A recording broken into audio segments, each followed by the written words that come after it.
கண்டிப்பாக சாத்தியம். சரணாகதி சாத்தியம். ஏன் சாத்தியம் அப்படின்னா, நீங்கள் ஆன்மீகத்தில் சரணாகதியை மட்டும்தான் இது வரைக்கும் அடையிறது இல்லை. அதனால தான் உங்களுக்கு குழப்பம். ஆனால் லௌகீகத்தில் நீங்கள் அடையிற சரணாகதியை நான் சொல்லி மாளாது. அவ்வளோ சரணாகதி அடைகிறீங்க. காதலிட்டு அடைகிறது சரணாகதி. கேட்கறதெல்லாம் வாங்கி கொடுப்பாங்க, அது சரணாகதி இல்லையா?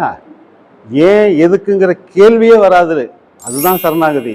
அது காதலிட்ட வருது, குழந்தைகிட்ட அம்மாவுக்கு வருது, கணவன்கிட்ட மனைவிக்கு வருது, நண்பன்கிட்ட நண்பிக்கு வருது, எல்லாருக்கும் வருது சரணாகதி.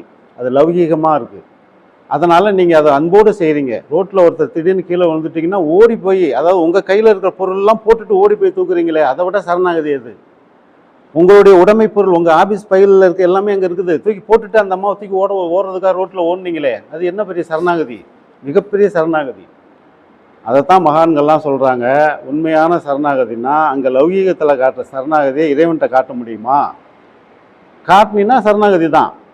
அப்போ எப்படி காட்டினா, உன் குழந்தை காணாம், பீச்சுக்கு போகிறீங்க, குழந்தைய கூப்பிட்டுட்டு திடீர்னு பீச்சில் குழந்தைய காணாம், அந்த குழந்தைய காணாங்கிற தவிப்போடு தேடுறீங்கல்ல, அதை மாதிரி கடவுளை தேடினீங்கன்னா சரணாகதி.